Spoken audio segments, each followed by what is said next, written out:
Em nome do Pai, do Filho e do Espírito Santo, nos reunimos para buscar a Deus. Insistimos em algumas palavras do quesito buscar a Deus. O que é buscar a Deus?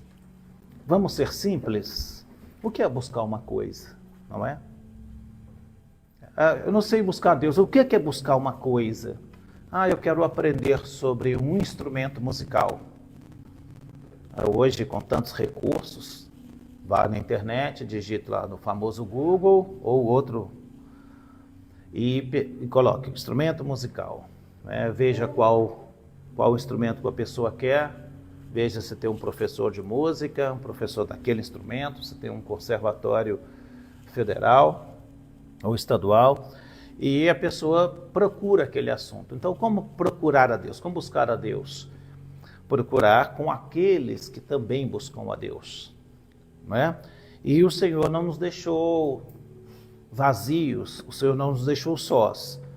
Com duas coisas, digamos assim, Deus deixou para que a gente não se perdesse. Uma é a Bíblia escrita, portanto é uma tradição não somente oral, mas uma tradição escrita. Esse livro, impresso por Gutenberg, o pai da invenção da prensa, é o livro best-seller, é o livro mais impresso do mundo até o dia de hoje. Então, isso é um testemunho de Deus. Foi o livro mais perseguido do mundo e o livro mais impresso. E a santa graça que o Senhor deixou, um dom, que é o dom do Espírito Santo. Eu falo dom, mas não como impessoal, não é uma pessoa, e Jesus Cristo nos deixou o Espírito Santo. E o Espírito Santo, como ele chega à pessoa? Ele chega através da coluna e baluarte da verdade, que é a igreja. A igreja é a continuidade dos apóstolos, e ela então prega a palavra, que é esta Bíblia impressa. E quando a pessoa crê, ela recebe ali o Espírito Santo. O Espírito Santo é um dom de Deus que trabalha em conjunto com esta palavra. Então nós, com muito gosto, estudamos a palavra de Deus. Nós vamos dar continuidade no Evangelho de Mateus, mas hoje, excepcionalmente, eu preciso trazer uma outra introdução e a gente vai estar dando continuidade ao Evangelho de Mateus e nós vamos ler a partir do capítulo 24. Você que tem sua Bíblia, pode deixá-la aberta no capítulo 24. A gente nós vamos a partir do verso 45. Não, vamos a partir do verso 37, tá? Então, é Mateus 24, verso 37 a seguir, e nós vamos orar, Senhor, muito obrigado por esta noite, por esse dia. Me parece que esse dia foi um pouco difícil para algumas pessoas. Dentro do trabalho, as pessoas sentiram um peso, um cansaço. Durante o dia todo, foi um dia mais pesado. Bendito seja o Senhor, dia após dia. Senhor, pelo peso dos anos, pelo peso dos dias, pelas barreiras que a gente sente, e pela graça infinita, pela graça maior do que toda barreira, do que todo aquilo que tenta impedir o nosso progresso. Obrigado por estar conosco, Pai. Continua conosco, nos oriente, nos dê luz à nossa mente e nos ajuda a manter esse fogo bem quente dentro do nosso coração de amá-lo, de servi-lo, de adorá-lo, de todas as maneiras, através de um bom trabalho, através dos aspectos religiosos, como a oração, a cerimônia de culto, o louvor de culto e as pregações e leituras da palavra. Pai, no nome de Jesus, ser conosco aqui, cada irmão que veio estudar a palavra de Deus, que a receba, as pessoas que estão em casa, que assistem via Facebook ou outra plataforma, que a glória do Senhor seja manifestada, Pai. Amém.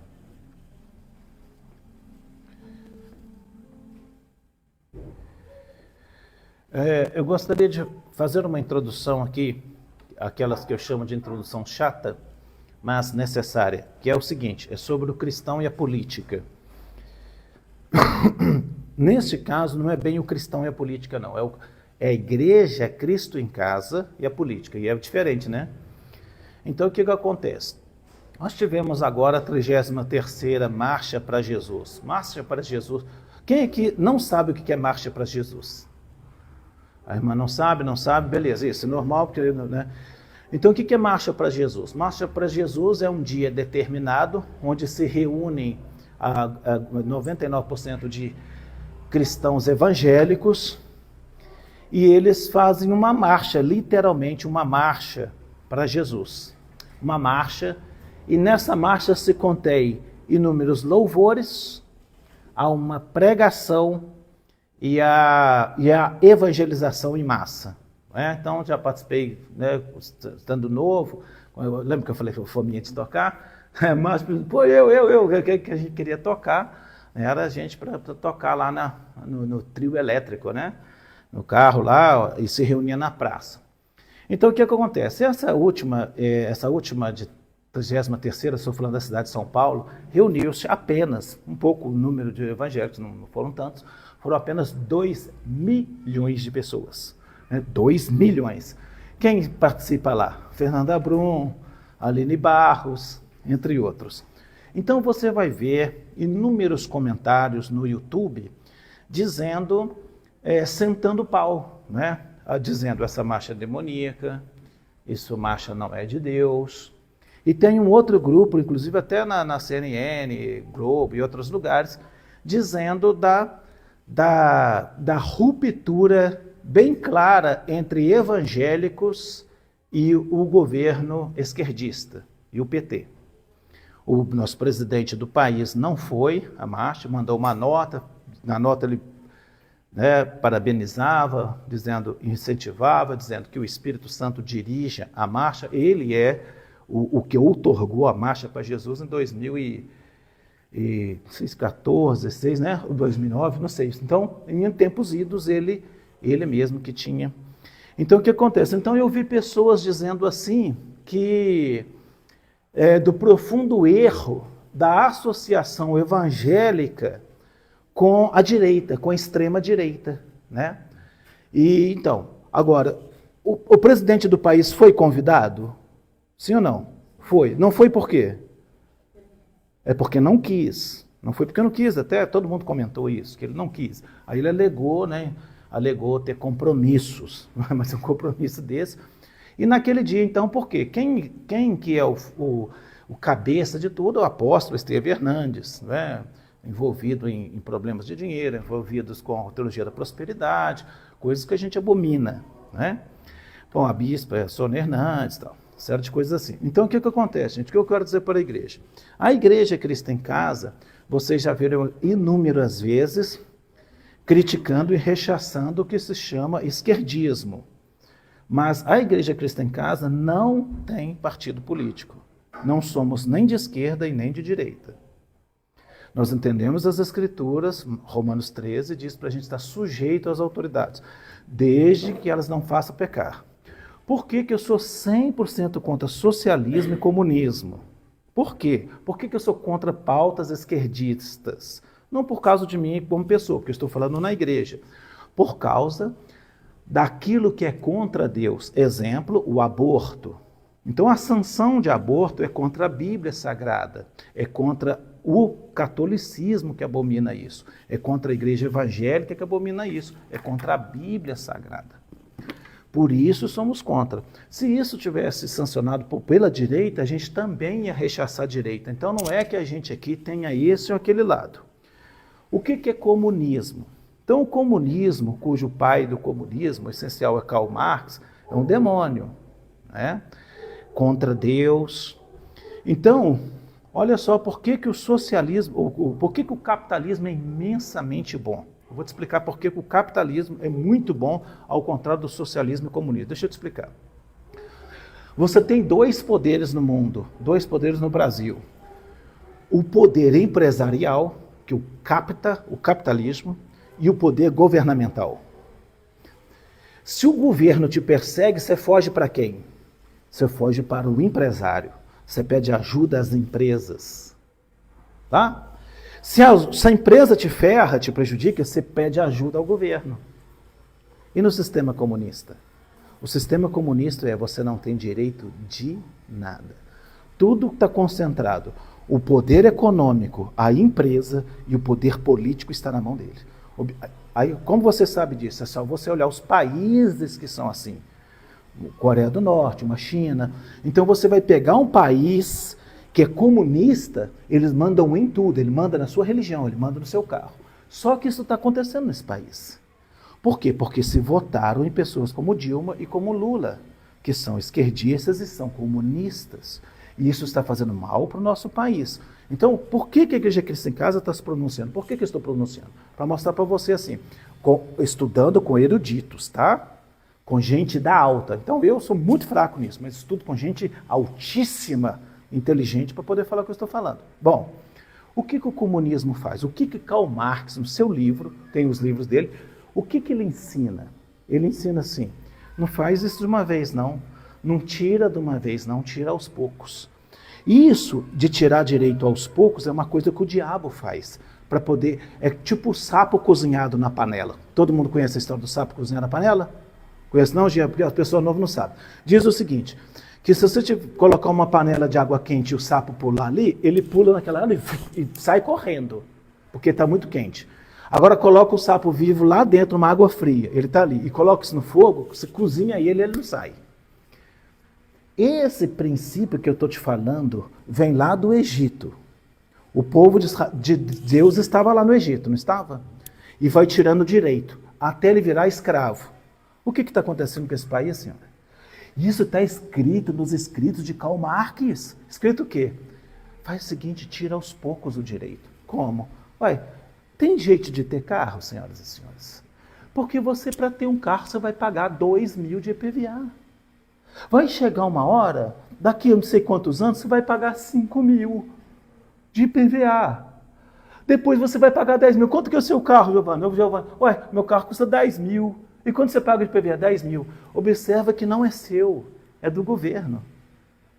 Então esse governo, ele está acabando com os empresários, com todo mundo. Porque eu te mostro todos os vídeos que alguém quiser, eu envio. Todo socialista, esquerdista diz, eu odeio o capitalista, eu odeio o empresário, eu odeio o pessoal da classe média, eu tenho ódio deles. Você vai ver em toda a pauta esquerdista e de política. Então, senhoras e senhores, o que eu estou mostrando para os irmãos é isso. O governo já está fazendo isso. Você paga imposto de casa, sim ou não? IPTU. Você paga imposto de carro, você paga imposto de moto. Pergunta a qualquer empresário, pergunta ao meu sogro era um microempresário, não era o dono de bar. Eu cheguei para ele e falei, eu duvido que o senhor sabe o que o senhor paga. Eu duvido, olha só, senhor, antes que o senhor fale, eu estou falando com o senhor, que eu duvido que o senhor sabe o que o senhor paga. Ele falou, não sei mesmo. E paga tanto imposto, de tanta coisa, que qualquer pessoa que quer, Giovanni, você quer criar sua empresa, não quer a lei quer criar sua empresa, não quer a lei. Na hora que você souber de tanta coisa que você tem que pagar, se você quer saber, eu vou ficar de empregada. É muito melhor. Começou a negar imposto. Não, então.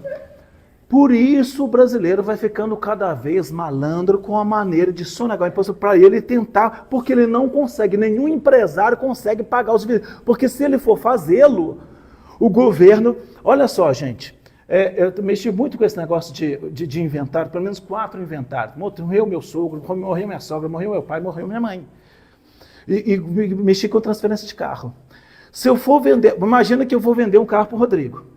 Eu vou vender esse carro para o Rodrigo, a gente tem que pagar a taxa. O Rodrigo vai vender na mesma semana para o Giovanni. O Giovanni tem que pagar a taxa. O Giovanni vai vender para o Giovanni, tem que pagar a taxa. Que ele pagou. Só até chegar na outra pessoa que pagou lá, já pagou um carro. Então eu já vi pessoas muito inteligentes, pessoas da área financeira, que tipo assim, preferem nem ter. Tem ricaços que preferem não ter, ele nem tem. Ele evita ter o carro, ele paga quando ele precisa do carro, porque é mais vantagem para ele. Porque para você possuir o carro, para você ter uma Ferrari no país, isso há anos atrás, tem noção quanto que se paga para ter uma Ferrari nesse país? R$28 mil por ano. 28 mil por ano de imposto. Então, para você ter uma Ferrari. Então, deixa eu terminar aqui, que senão vai embora o tempo. Estão entendendo, igreja? Então, a Igreja Cristo em Casa, gente, não tem partido político. E eu não quero que nenhum dos irmãos aqui seja militante em qualquer área. Se for, eu peço favor até você se retirar. Eu não quero militância aqui, nem de esquerda e nem de direita. Como cidadão e votar, você vai... Sim, como cidadão, sim. Como uma pessoa particular, claro, não tem problema que você vote. Pelo contrário, eu acho que tem que fazer isso mesmo. Né? Não estou falando de ignorância política. Estou dizendo que a igreja entendeu pela história eclesiástica que todas as vezes que a igreja deu a mão ao Estado, ela se corrompeu. Então a igreja que dá a mão à política, ela se corrompe. Então até hoje, nenhum homem usou esse púlpito para falar assim, vota em mim. Vários políticos já bateram na porta, eu quero falar com sua igreja. Pode falar, você quer na casa da Ana, vai na casa da irmã, pode, né? Se quiser na casa da Ana, eu vou perguntar se a Ana quer. Mais essa ainda. Entende como é que funciona aqui? Então a pessoa, poxa, eu gostaria de falar com seus membros, pode falar. Fala lá. Aí a irmã, se a irmã aceitar. Entendeu, gente? E não, porque é muito ruim que você tenha um pastor e aquele líder, e aí ele põe goela abaixo das pessoas o que ele quer votar, a pessoa que ele quer votar, meio que vendendo a igreja, como já aconteceu com muita gente. Então, esta igreja, obreiro nenhum, nós temos cada partido, temos sim, isso aqui, ao qual lado que a gente acha mais certo, tem sim. Mas não põe mão pela direita, não põe mão no fogo, e não põe mão no fogo pela esquerda. Pensando assim, estão tudo santo, que estão certinho, que não acreditamos, tá? Então deixa essa palavra introdutória fundamental para nós, tá? A igreja não se reúne com o Estado. A igreja é espiritual e assim deve continuar, tá, gente? Então, por que falo bastante de esquerdismo? Desses pontos, porque se o esquerdismo estiver correto, receberá de nós o louvor, receberá de nós o apoio. Por quê? Porque eles estão certos. Mas se estiverem errados, em qualquer político que seja, a igreja está atenta. Tá, irmãos? E lembrando que, lá Timóteo capítulo 2, é para orar por aqueles que estão em cargos políticos, levantando as mãos sem ira nem contenda. Então, ore pelo presidente desse país, ore pelo prefeito dessa cidade, pelos governadores. Tá? Tá bom? Então isso precisa ser falado aqui. Falar em política, vocês estão andando com ônibus gratuito, é isso mesmo? A Isabela andou, disse que sim. Alguém perguntou que custa. Bom, que bom, né? Então a Fabriciana que gosta de andar de ônibus, aí manda ela no ônibus, né? Viu? Vamos voltar aqui à Bíblia, né? Vamos um assunto gostoso agora, né? Então vamos lá. Abra sua Bíblia em Mateus 24. Nós vamos do 37 a 44. Eu começo aqui, o Rodrigo continua e vai em ordem. Amém? Posso ouvir? Amém. Então em Mateus 24, 37 a seguir. O meu título está A Destruição dos Maus. E, como foi nos dias de Noé, assim será também na vinda do Filho do Homem. 38. Porquanto, assim como nos dias anteriores ao dilúvio, comiam, bebiam, casavam-se e davam-se em casamento, até o dia em que Noé entrou na arca. 39. E não perceberam até que veio o dilúvio, e os levou a todos. Assim será também a vinda do Filho do Homem. 40. Então, os dois no campo, um será tomado e deixado o outro.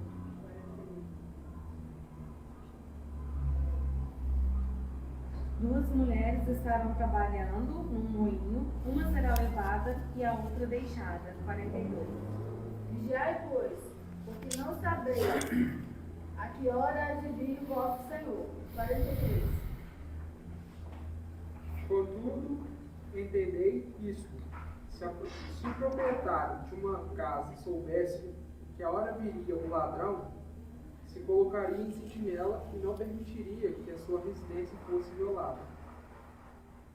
Por isso, estai vós apercebidos também, porque o Filho do Homem há de vir a hora em que não penseis. Isso. Não, somente até aí. Esse é o 44, depois a gente vai, o irmão pode continuar, tá?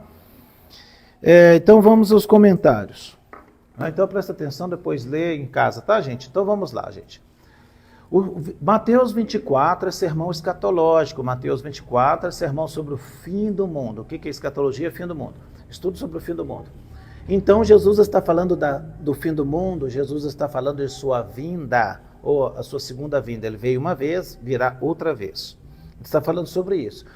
Quando ele fala sobre isso, ele fala o que vai preceder a vinda dele. Então ele disse de catástrofes, a terra cambaleará como um bêbado. O livro do profeta Isaías, por exemplo. Haverá cataclismos, haverá furacões, haverá tsunamis, haverá terremotos, haverá pandemias, haverá doenças, tal. Enfim, haverão guerras e rumores de guerras. E lá na pontinha que vai preceder a vinda dele, aparecerão falsas igrejas, falsos pastores, falsas pessoas que mencionando o nome de Deus. Essa é a característica que precede bem a vinda do Senhor. Então, quando ele acabou de contar todas essas coisas, o que precederia o fim do mundo, guerras e rumores de guerra, hoje nós temos um grande rumor de guerra da Terceira Guerra Mundial, com a entrada dos Estados Unidos no Irã. Se você precisa entender que em 2022 ou 2021, por aí, acho que foi 21 ou 22, já se falava, não é, o que os Estados Unidos já tinha avisado o Irã que ia atacar o Irã, isso em 2021. Então, porque dá uma sensação assim, que Israel atacou lá, que foi uma coisa totalmente arbitrária. Não, gente, eles têm armamento bélico para destruir o mundo. Está nos bunkers. Então, tem que soltar uma bomba lá de toneladas. Né? O que a gente chora? Choramos porque o iraniano, você sabe que o Irã é persa, né? Todo mundo já sabe, né? Então a gente tem que entender que o iraniano também tem uma ascendência, né? A ascendência também dos árabes, a ascendência também judaica, a ascendência também de Abraão. Como é que faz? Tem que entender que existe uma igreja cristã lá, né? E há pessoas inocentes, né? Então a guerra sempre é ruim. A guerra sempre é ruim, né? Então a guerra é uma coisa... sair aqui de São João del Rei para a guerra, né, da guerra de Montesa. Montesa é uma cidade, um lugar da Itália, né? E os brasileiros saíam daqui. Então o cara da Maria Fumaça aqui, até pouco tempo vivo, tinha 90 e poucos anos, contando a história que os vagões saíam cheios. Quantos anos você tem, Álvaro? Então, rapaz, imagina um Álvaro desse, imagina a Rebeca, morre do coração, morreu. Imagina um cara desse, manda um cara desse, um Gabriel, o menino ali não pode. Pode ser forte, você vai. O meu nome, inclusive, está lá, né? Tá escrito lá para não ir para a guerra, né? O meu está lá. Meu irmão já conferiu, não está, por causa da idade. O velho. Bom, mas você imagina mandar um rapaz desse. Angústia que ia dar para nós. Se souber que um Gabriel vai, um Mateus, como é que faz um Samuel? Como é que a gente faz, gente? Como é que você aguenta? Exatamente. Você pensa que vai morrer. Você pensa que vai morrer. Então, tipo assim, né? Imagina, Rebeca, né? Como é que você vai? O cara tá lá, não chega uma carta, você não sabe se explodiu a cabeça dele, se matou um, volta perturbado também, que matou um monte de gente. Ou mata ou morre, né? Tipo, de qualquer jeito vai ser ruim, né? Se vencer, vai ser ruim. Se perder, não se fala, não vou discutir. Então, a guerra é algo ruim. E Jesus disse, então, que haveria guerras e rumores de guerra, coisa que já aconteceu. Quando ele acaba de falar esse sermão, que não acabou, ele está continuando a história, ele vai falar como que vai acontecer de algo que a gente sabe que vai acontecer, mas acontece no momento que você não espera. Aí ele falou da Arca de Noé. A Arca de Noé foram 100 anos construída. E ele falou assim, olha, Noé entrou na Arca e o pessoal estava vivendo sua vida normal e pereceu todo mundo. Só 8 pessoas foram salvas. Quanto à questão de crítica sobre a questão da Arca de Noé e a universalidade do dilúvio, deixa para momentos específicos, tá bom? Então, com certeza, o dilúvio é algo real, que aconteceu realmente universalmente, tá? Não é só local, não. Sobre essa questão dos animais, tem um fenômeno natural, mas tem uma ação espiritual também de Deus, porque era o casal, lembra? Então você acha assim que ele colocou um elefante de 5 toneladas com a elefanta? Você acha que foi assim?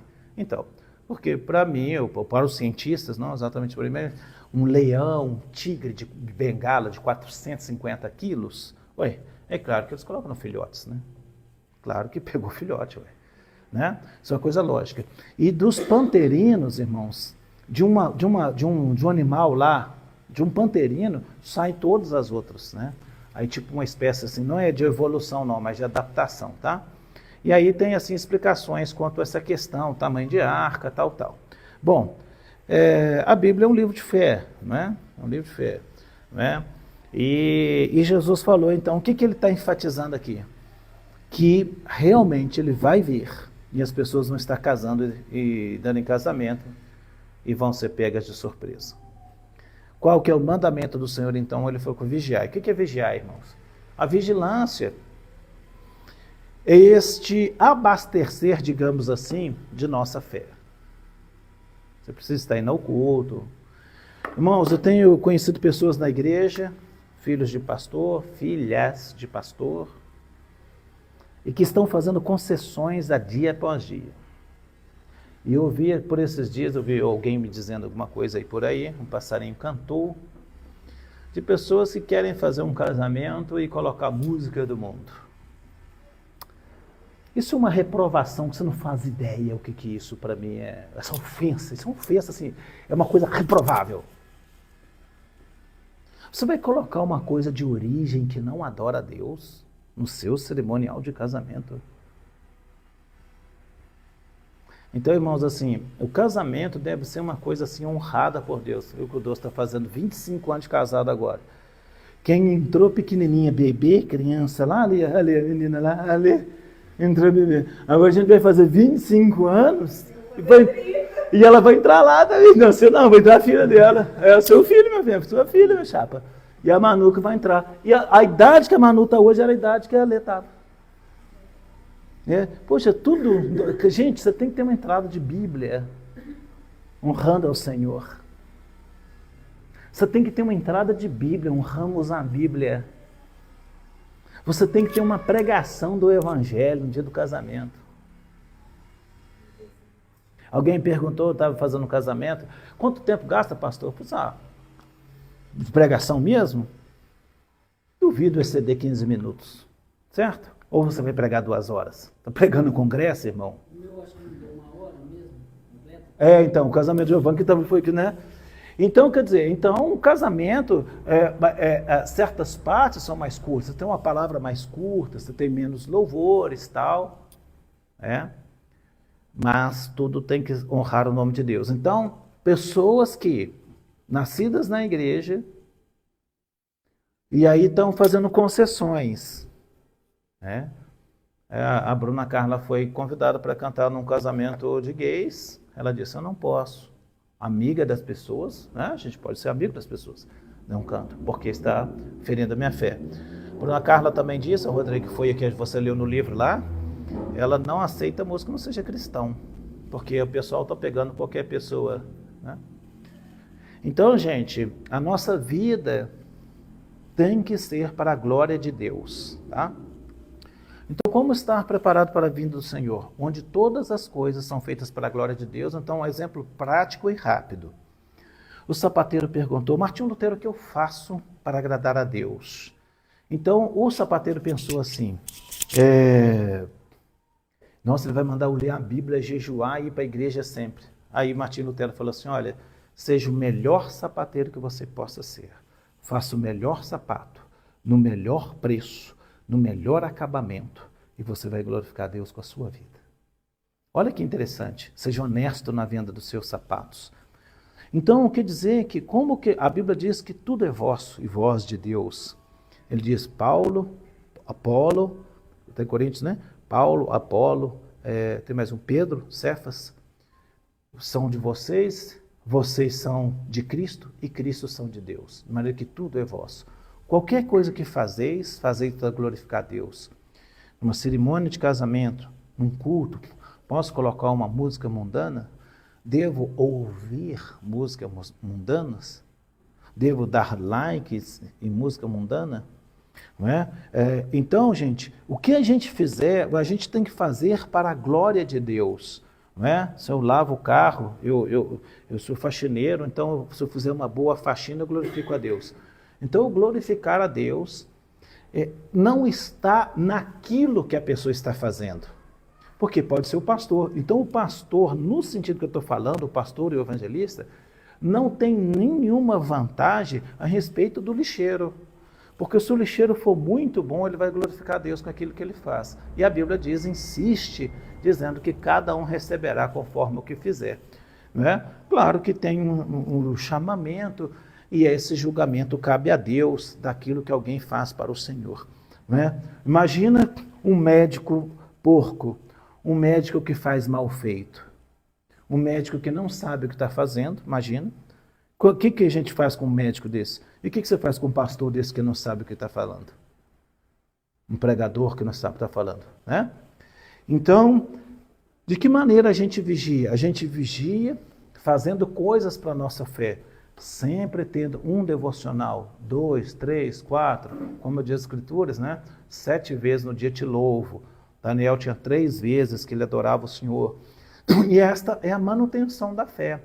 O culto toda semana, atividades da igreja, o máximo que a pessoa puder ir, ele vai. Ele está fazendo manutenção da sua fé. Ore todo dia, leia a Bíblia todo dia, separe tempo, posto que às vezes poucos minutos, mas a pessoa tem aquele compromisso, ó, desse tempo aqui eu já falei com o Doce lá, eu tenho os horários lá, né, a não ser que for uma situação muito especial, a gente né, para de orar, para de ler, para de estudar, para poder atender pessoas, porque a vida está acima de uma coisa, certo? De uma cerimônia, né? A vida está acima da cerimônia. Até faltar de um culto para salvar alguém, você faria isso? Sim, ué. Se for para salvar uma pessoa. Agora, eu estou no momento de culto, eu tenho culto lá que é praxe, aí o meu irmão, que mora, meu vizinho do lado, veio me visitar na hora. Ah, não fui no culto que meu irmão veio. Falei, manda seu irmão para aquele lugar. Ué, manda para aquele lugar. Que lugar, ué? Vocês vão para aquele lugar? Para a casa dele. Por quê? Por quê? Porque a pessoa não quer ir ao culto, sim ou não, gente? A pessoa recebe alguém... Agora, é complicado, às vezes, você receber alguém de fora, né? Alguém de uma viagem, alguém que mora a tantos 1000 quilômetros, não sei o quê. Então, mas se a pessoa já sabe que você está em culto aquele horário, está visitando aquele horário, ele quer te impedir de ir ao culto. Ou na hora do grupo de louvor, você vai aceitar, Rodrigo? Aí eu vou fazer o seguinte, aí alguém vai me chamar, eu estou ocupado, cara. O irmão de longe, né? Não, ele mora aqui do lado, mas... Entendeu, gente? Então, isso faz parte da manutenção da fé, faz parte da vigilância, quando a gente fica ligado à palavra de Deus, quando a gente exerce a nossa religião, isso que vai te dando fé, vai te fortalecendo a fé. Quando a gente começa a faltar, você começa a abrir um buraco e vai perdendo cada vez mais força, e por qualquer motivo a pessoa falta. Vamos continuar com a ideia da vigilância. A gente vai continuar com o Álvaro no 24 de Mateus, versículo 45 a seguir.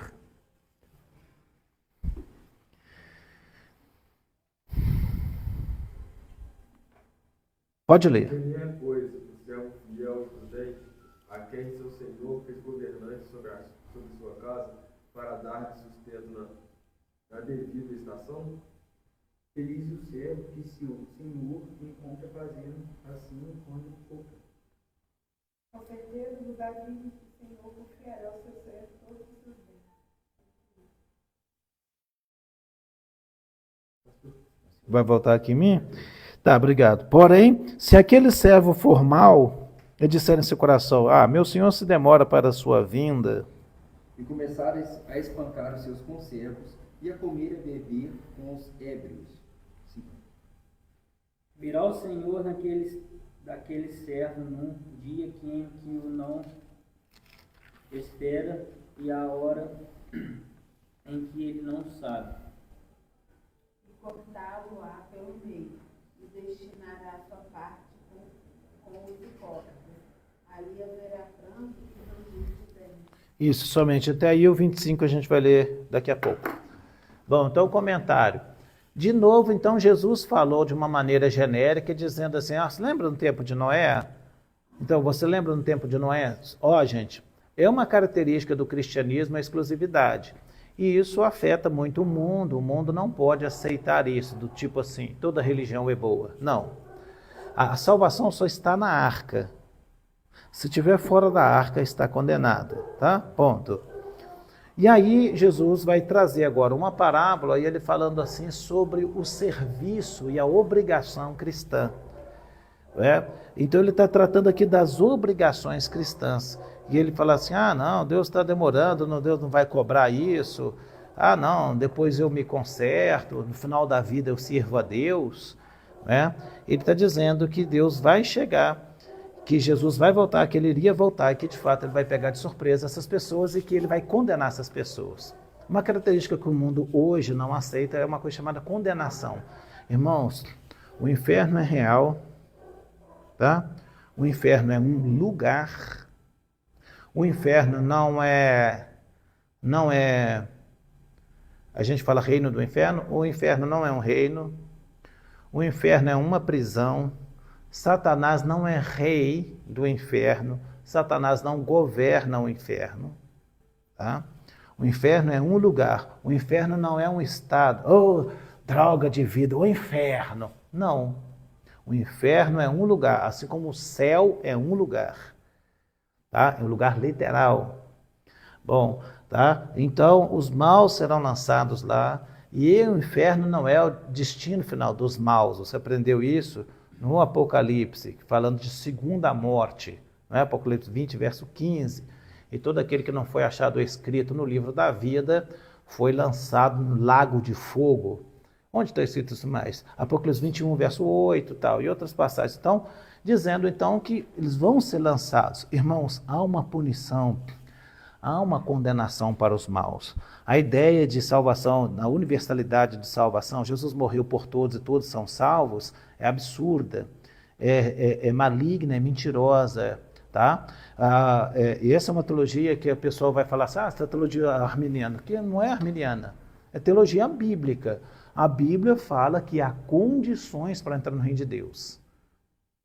Há condições para entrar. A condição é crer no Senhor Jesus Cristo, ser batizado depois de adulto, ou ser batizado, e estar na igreja. Então é condicional. Se não nascer de novo, não pode nem ver o reino de Deus. O nascer de novo, na prática, é o seguinte: aquele que fumava não fuma mais. O que roubava não rouba mais. O que mentia não mente mais. É uma mudança drástica de vida, a ponto que aquelas pessoas que estavam do lado, nossa, você mudou sua fala, você mudou suas roupas, você mudou seu jeito, o seu coração é outro. Então, nascer de novo é uma prática que a pessoa que praticava pecados na prostituição, etc., ele largou aquilo, larga amigos. Olha, igreja, irmãos, vamos entender uma coisa a respeito do evangelho aqui que eu estou vendo muita distorção. Jesus falou que há um preço que o cristão paga para entrar no céu. Quem sabe quanto que esse preço? Levanta a mão aqui. Quanto vai custar para você? O Rodrigo você quer ser salvo, Rodrigo? Tem certeza? Tem um preço para você. Qual é o preço? O preço para o Rodrigo é o mesmo. A Giovana é mais nova? Não, a Tayla é mais nova que a Giovana? O preço para o Rodrigo, que é o mais velho. Sou eu, né, irmã? O preço do Rodrigo está aqui na ponta e a irmã é o mesmo. Qual é o preço? Estou perguntando a vocês aqui. Alguém sabe qual é o preço? Pode falar, irmão. Quanto que você vai pagar para ser salvo? O Emanuel quer ser salvo. O seu nome começou bem, viu, irmão? Você está bem na fita. Seria tipo o preço que eu tinha que pagar, Jesus pagou na cruz? Tá, não. Você que tem que pagar. O que Jesus pagou na cruz, não. Existe um preço para você a respeito do reino de Deus. E esse preço é para Letícia, para Rebeca, para todo mundo. Mas nós não fomos salvos pela vida? Então vamos lá, tá vendo? Realmente, e por isso eu estou tocando nisso justamente para a gente definir doutrina. Vamos lá. O preço que vai custar a você, Rodrigo, Giovanni, tal, Giovana, Fabiana, até a Letícia, vai te custar tudo. Se você não abandonar tudo, você não vai ser salvo. Esse é o preço. Aí como que você sabe disso? Onde você tirou essa doutrina? As palavras de Jesus. Jesus falou assim, o reino de Deus é como um homem que anda sobre um campo e descobre um tesouro. O que ele faz? Vai, vende tudo o que tem para comprar o tesouro. Aí vem o questionamento inteligente da Ana. Falei, pera lá, eu não estou entendendo. Jesus não pagou o preço para a salvação? Ele pagou o preço. Isto é, ele abriu a porta. Mas para entrar no reino de Deus, a pessoa tem que valorizá-lo acima de si mesmo. Porque senão ele não é salvo. E é por isso que custa tudo para a pessoa. Mas por quê? Porque você foi comprado. Você não tem nada. Você não tem nada. E por que você tem que abandonar tudo? Porque nada é seu. Nada é seu. Nada é meu. Nem a vida, nem meu olho, nem meus bens materiais. Está de piada? Basta a gente cair doente. Basta a gente cair morto. Está aí os bens da minha mãe, bens do meu pai, bens da minha sogra, meu sogro, meu avô. Vai ficar aí. Na hora que você abre uma gaveta de calcinha, desculpa falar assim, uma gaveta de cueca, um cabelo. Aí você fala, poxa, cara, a gente não leva nada, um caixão cheio de flores. Nada. Então, igreja, Ana, que você está falando, você está doutrinariamente correto. Não, peraí, Jesus não pagou então. O preço de sangue, o preço da abertura, foi pago pelo nosso Senhor. Só que ele não vai chamar a vagabundos. Ele não vai chamar a pessoas que levianamente querem entrar no céu. Senhoras e senhores, a sua entrada no céu não é leviana. Isto é, não é de qualquer jeito. Não é levando uma vida torta. Não é levando, tipo assim, Jesus pagou mesmo. Entendeu? Então eu gosto muito de uma frase puritana, de uma frase, eu ia falar calvinista, mas não é uma frase protestante, mas é da Reforma, que é o seguinte: a salvação é de graça, mas não foi de graça. Olha que sabedoria, né? A salvação é de graça, mas não foi de graça. Custou. Então a Bíblia diz que nós fomos comprados. Esses comprados não vão entrar no céu com bagagem. É aí que te vai custar tudo. Irmãos, esses cânticos que a gente está cantando aqui violentos, está com medo de cantar isso aqui. Talvez a gente deva parar de cantar, porque a gente não tem dignidade. É por ele que eu estou gastando a minha vida, perdendo tudo por amor e alegria, porque ele já viu que nada nele merece. Ele já viu que ele não tem condições. Apóstolo Paulo falou assim: eu considero tudo esterco. É considerar o estudo que você tem como esterco. É considerar suas bens como esterco. E saber assim, que bem que eu tenho. Quando o salmista diz, não tem outro bem além de ti, eu só tenho um bem além de ti. Você sabe que esse salmo é messiânico, né? Ele está falando, é Jesus Cristo está falando isso. Então, o que acontece? O reino de Deus, irmãos, é o algo mais sublime e total da vida de alguém. Nenhum de nós é de Deus pela metade. Nenhum de nós é meio crente. Nenhum de nós é meio salvo. Nenhum de nós é meio de Deus. Porquanto está escrito várias vezes, é sim, sim ou não, não. Que o que passar disso procede do maligno. E a última carta, a última igreja, Apocalipse 3 diz, a Laodiceia,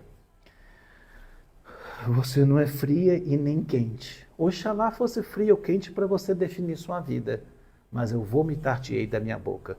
Ele está falando de alguém salvo que está perdendo salvação. Ele está falando de alguém que hoje está bem e amanhã não está. Ele está falando de hoje que alguém é crente e amanhã não é. Ele está falando de pessoa que vai mais ou menos na igreja. Ele está falando de pessoas que são uma vida mais ou menos. O que custou na cruz do Calvário? Até a última gota de sangue do Senhor, até que ele morresse. Então, gente, o reino de Deus é absolutamente exigente. Eu não canso de citar um filme que chama Você Acredita? No começo do filme, em cima de uma ponte, onde todos vão se encontrar no filme, ele resume em cima de uma ponte onde tem uma cruz, e ali debaixo da cruz tudo acontece. O filme gira tudo em torno disso, da vida de um pastor e de umas pessoas, uns cristãos, outras não, uns ateus e outros não, e tudo vai girar em torno disso. O pastor passa de carro, está um mendigo, um negrão, com uma cruz nas costas, e fala assim: você acredita na cruz, pastor? Você acredita na cruz? Não sabe o que é pastor? Você acredita? Aí o pastor falou: pô, eu sou pastor, né, cara? Eu falei: não, eu não perguntei se você é pastor, eu perguntei se você acredita. Aí o pastor tomou aquele susto, aí ele falou assim, o pregador, que era o mendigo, falou assim: a cruz é exigente. A cruz não é assim, não. A cruz exige. Irmãos, a crucificação de si é uma prova que a gente é cristão. É a crucificação de desejos, é a crucificação de direitos, é a crucificação de ego, é a crucificação de vingança, é a crucificação de indecências, é a crucificação. Ninguém vai entrar no céu sem cruz. Entendeu? Aí que entra essas coisas. Não, peraí, mas Jesus não levou a cruz? Então, mas você tem uma cruz a levar? Ah, tá. Então pronto, então nós resolvemos a doutrina agora. Jesus levou a cruz dele, mas eu tenho uma cruz a carregar. Eu tenho um fardo a carregar. Eu tenho uma responsabilidade nesse negócio. Eu sozinho, você sozinho, sem o sangue de Jesus, não teríamos força. Mas, irmãos, essa é a experiência de cristã de todos os cristãos autênticos, que foram lavados e remidos. Você se santificou de verdade. Você tem amém? Você tem essa experiência? Você fala assim: realmente, pastor, realmente você fica um tempo sem pecar. Eu acho que todos os cristãos acontece aqui. Você vai ser batizado, você para de pecar. Você fica muito santificado. Isso se chama primeiro amor. E você fica ali quase sem pecar, você não peca. Passa um tempo, você volta a pecar de novo, sim ou não? Praticamente aqueles pecados que você não devia. Você cai naqueles erros, e quando você cai, você passa uma vergonha. Você fala: pô, agora eu sou batizado. Pô, agora eu tenho consciência. Então você percebe que você é outra pessoa. Porque antes você pecava deliberado, mas agora você sente a carne pedindo aquilo, e se você cede aqui, você fala: nossa, isso não é um papel de crente, não, isso é um papel de filho de Deus. Bom, então, o que importa para a vinda do Senhor, eu quero insistir nessa questão. Qual questão? Nas linhas teológicas chamadas amilenista, pré-milenista, pré-tribulacionista, mid-tribulacionista, pós-tribulacionista, dispensacionalista, que é o meu caso, aliancista. Então, tem tantas linhas teológicas. Quando é que Jesus vem? Deixados para trás, segunda chance ou não. Essas coisas, eu penso, não valer a pena para que os cristãos discutam. Para que o cristão estude, eu acho que vale a pena. Então, quer dizer, estudar vale a pena. Discutir, não. Por que não? Porque quando você coloca as pessoas para discutir, acaba gerando um ego em um dos dois, e acaba cristão se degladiando. Enquanto você está aí, essas pessoas estão lá perdidas, precisando de Jesus Cristo. Né? Bom, o que precisa é a gente estar preparado para a vinda do Senhor. Tá bom, gente? Então, vai lhe custar tudo. A sua vida não é sua. A comparação está em Coríntios 5,14, ele vai dizer assim: se um morreu por todos, todos morreram. De que maneira? Você tinha na idade, né, naqueles tempos idos, tempos bíblicos, dois grandes países guerreando. E tinha um homem forte aqui e um homem forte lá. Esses dois vão degladiar. Quem ganhar essa guerra, os outros passam a ser escravo deles. Então é melhor você colocar dois homens brigando que todo mundo brigando. Então o que aconteceu? Jesus foi brigar a nossa causa. Quando Jesus morreu, ele morreu em meu nome. Morreu no seu nome. Portanto, ele morreu por nós. Se ele morreu, eu morri junto com ele. Este é o cristianismo. Por isso que a gente é sepultado na morte de Jesus. Romanos 6. Então, nós somos sepultados em fraqueza. Nós somos sepultados em fraqueza. Porque ele morreu na morte. Então, é pela morte, então, a morte de si, a morte carnal, a morte daquilo que a gente vem, é que a gente deve entender a vida cristã. Não sois de vós mesmo. Eu estou crucificado com Cristo, não vivo mais eu, mas Cristo vive em mim. 6,14 de Gálatas, Gálatas 5,24. Os que são de Cristo crucificaram a carne com suas paixões e concupiscências. Não vive mais para si. A pergunta é a seguinte, que eu quero fazer para vocês, uma pergunta devocional. É homilética, né? Devocional. Se Cristo mandar você para a cadeia, o que Cristo pode fazer com o seu corpo? Você vai aceitar? O seu corpo é para glorificar a Deus. Se Deus pedisse o seu corpo, o que você faria? Como assim, pastor? Te mandar você como escravo, deixar preso? Se Deus tirasse a sua profissão e Deus exigisse que você fosse um mendigo, você vai viver como mendigo. Você sabe que os cristãos fizeram isso. Todo mundo tem ciência aqui, né? Os morávios, outras pessoas que queriam evangelizar em determinado lugar, eles se vendiam como escravos para virar escravo para evangelizar os escravos. Eu pergunto se o seu corpo Deus pode usar. Então ele te tira a sua profissão, tira o seu emprego, tira o seu salário e tipo assim, acabou. Porque Deus fez assim com um doutor chamado Paulo de Tarso, nascido em Tarso, um italiano transformado em Paulo, né? O Saulo, Paulo, que é o mesmo. Então, eu fico pensando se a gente teria esse poder, sabe? E uma coisa eu quero dizer para ninguém aqui ter medo. Deus não vai te pedir o que você não pode dar, não. Deus sabe que você pode dar muito bem. Eu acho que para Deus, algumas pessoas ele não vai pedir nem a unha, ele vai pedir. Algumas pessoas vai falar assim, você só não pinta a unha. Porque para outros Deus vai pedir o braço. Vai arrancar um braço. Irmãos, a vida nesse mundo não tem sentido. A vida desse mundo não se completa.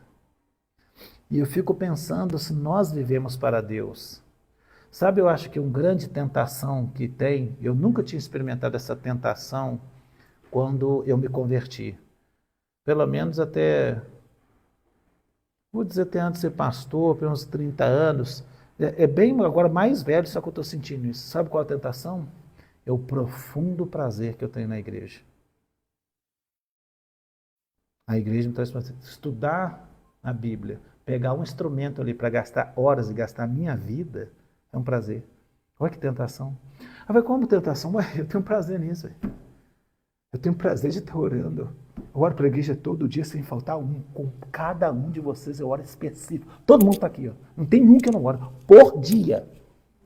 E eu tenho um prazer nisso. Eu sei que você está coberto pelo sangue de Jesus, meu chapa. Você está coberto. E eu tenho prazer nisso. Se eu não fizer isso, eu fico doido. Então, a tentação que é, poxa, você já tem prazer nas coisas de Deus, cara? Tem, então. Eu já cheguei nesse ponto. Eu já cheguei no ponto de ter prazer nas coisas de Deus. Então, quer dizer que não é mais sacrificial, passou a ser prazeroso, pô. Imagina, se a gente, se você faz da igreja, faz da sua devoção, faz da sua vida cristã seu prazer, e acabou a concorrência. Acabou a concorrência, velho.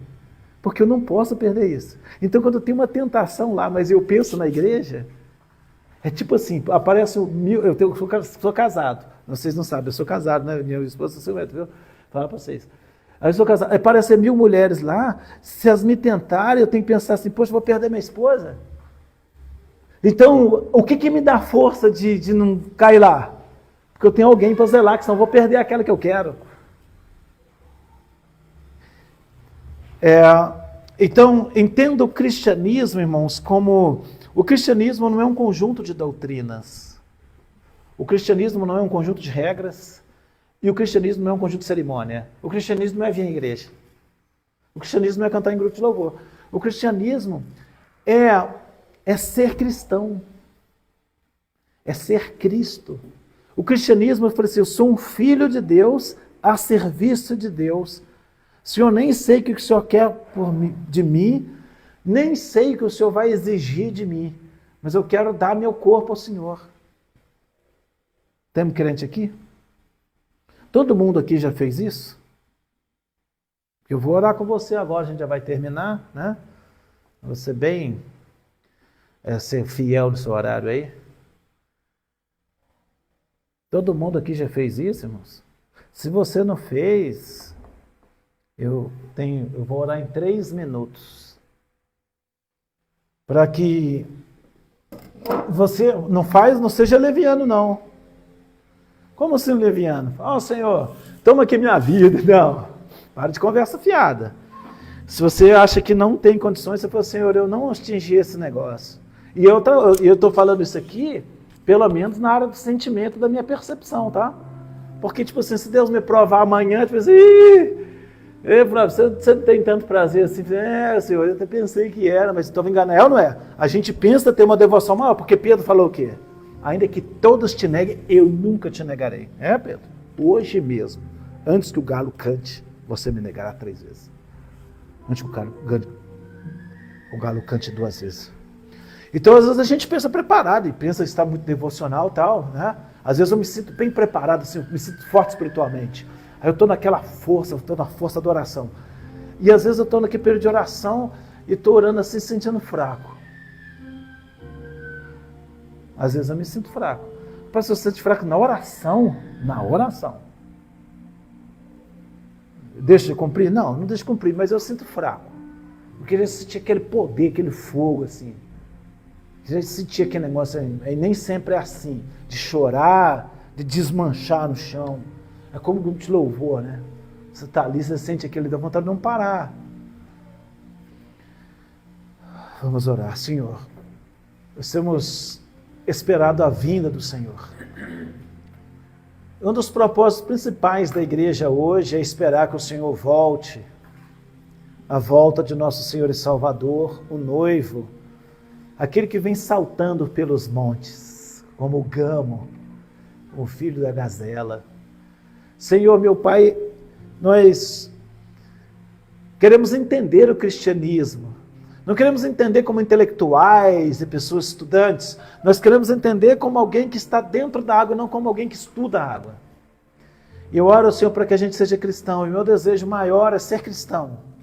Tomara que isso seja verdade, porque às vezes a minha percepção está me enganando, estou iludido na minha devoção. E eu oro para que esses irmãos que estão aqui sejam Cristo. Para que esses irmãos que estão aqui sejam cristãos. Será que o Senhor pediu o corpo deles, meu Pai? Pediu o emprego deles? Pediu os bens materiais, como aquele jovem rico? Será que vão ficar ressentidos? Senhor, meu Pai, que cada pessoa que está aqui possa Cristo ser formado neles. Pai, que aqui tenhamos um batalhão de cristãos. Pessoas que não vivem mais para si. Pessoas que crucificaram a velha criatura, o velho eu, com as suas paixões e concupiscências, que não segue o caminho dos seus pais errados, dos seus pais pecadores, e nem a si mesmo no seu sangue natural, na sua vida natural de pecado, que todo dia bate à porta. Senhor, meu Pai, minha oração é para que a gente não somente saiba Mateus 24, mas que a gente seja aquele servo, meu Pai, fiel, que aqui encontre cristãos, meu Pai, que não vivam mais para si mesmos.